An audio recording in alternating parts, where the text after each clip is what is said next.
okay? The stuff that's on the side of your hip, in your butt, the stuff that you hate. Let's just talk about what is this thing, cellulite, first. Normally, you have the skin, you have this outer connective, kind of like a sheath of connective tissue. It's called fascia, right underneath the skin, that keeps everything held together. It's like saran wrap. And then you have a fat layer, okay, these little fat cells underneath. And then you have the muscle. So you have these layers. What happens in cellulite is you have an enlargement of the fat cells. The fat cells get bigger. They fill up with fat. Then you get an overstretched fascia. So this spider web thing that's supposed to hold it starts to separate, and the fat kind of bulges up through it, giving this dimple effect. Okay? Then behind it you have the atrophied muscle, which makes the whole thing kind of jiggly and hang off the body. So we have a combination of atrophied muscle, fat cell enlargement, and broken down fascia. That's what's happening. So now let's talk about how to reverse this thing, because there are things that you can do.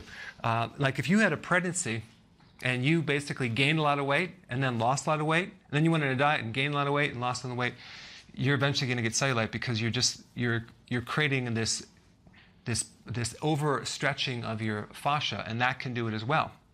But typically what happens during menopause is these hormones shift, you're maybe more inactive, and everything just starts going downhill. So number one, we want to shrink the fat cell. We need to get the fat out. When you lose weight, when you lose fat, you're not getting rid of the fat cell, okay? You're just shrinking them. You can't get rid of your fat cell. You're just making them smaller. So to do that, you have to deal with the main hormone that controls how much fat goes in there, and that's insulin. You have to lower insulin. You cannot fix cellulite without lowering insulin first, okay?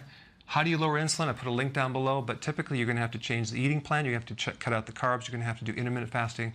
So I list exactly what you need to do. You need to watch that video.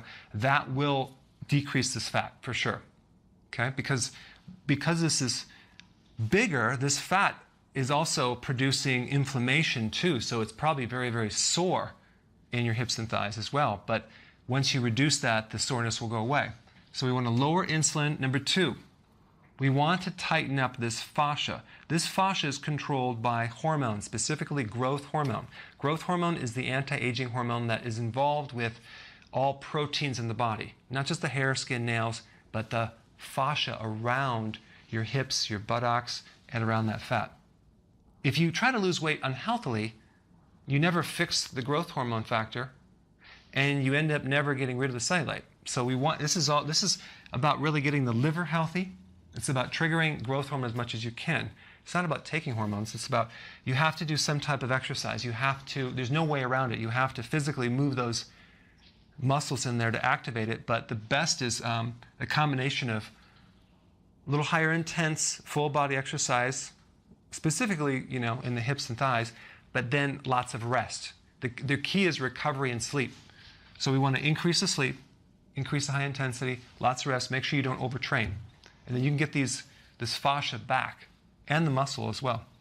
Moderate amount of protein. You want to consume high quality amino acids. I like eggs, egg yolk. Don't do low fat protein powders.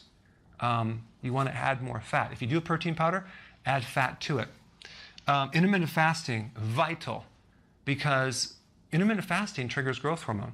If you're doing 5-6 meals a day spread out or snacks, you're never going to increase growth hormone. And then the third thing is cortisol. Cortisol is very destructive on the muscles. So more cortisol from stress will just prevent everything from working. It keeps the insulin high. It keeps growth hormone down. So we really want to handle with this. This, you may want to support the adrenals directly if you need to, because the adrenals control cortisol.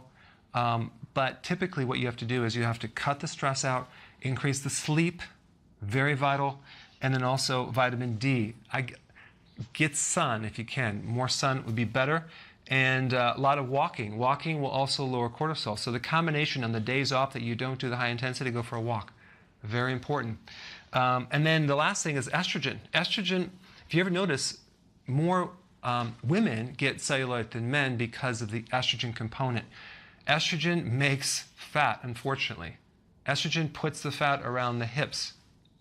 So how do you lower estrogen? You want to consume cruciferous vegetables. You want to get your liver really, really healthy. Very, very important to do that. But the last thing I want to mention is that this condition is not a little thing. It's a major problem that's been there chronically for, it takes so many years for this to end up like this. So just realize it's going to take some time to get this back. It could take 1 to 2 to 3 years before you start getting your tissues back to where they should. Don't think it's going to happen in a week and give up. Just think long term, because to rebuild this stuff especially if you're menopausal, it's just going to have time. But you're going to see changes over time. So, and you'll see improvements. And definitely do a before and after picture so you can visualize that, so you're not looking at yourself in the mirror every second and not seeing the changes as fast. All right? Go ahead and apply these things and put your comments below. Forget it, I'm done. Press the subscribe button and I will keep you updated on the future events.